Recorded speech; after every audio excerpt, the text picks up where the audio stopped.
Hi there. In this quick tutorial, I'll walk you step by step through how to purchase a phone number inside your PulseGrowth account. Let's get started. First, log into your dashboard. From the left-hand menu, go to Settings.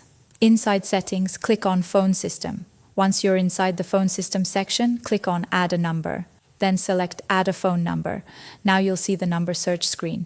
Here's where you can customize your search. At the top, you can select the country from the filters drop-down, choose the country where you want the number. You can also refine your search further. For example, you can filter by the first part of the number, any specific digits within the number, or the type of phone number, such as local or toll-free.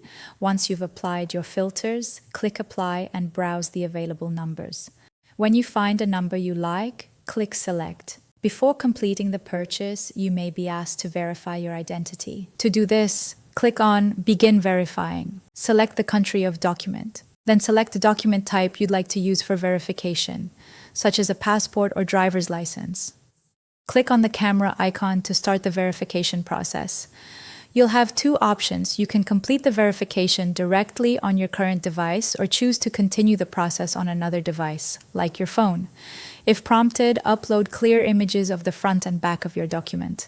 Make sure the images are well lit and all information is clearly visible. Once your identity is verified, simply continue with the purchase process. Review the details, confirm the selection, and complete your purchase. And that's it. You've successfully purchased a phone number and it's now ready to be used inside your system. If you have any questions, feel free to reach out to support@connect@pulsegrowth.io. Thanks for watching.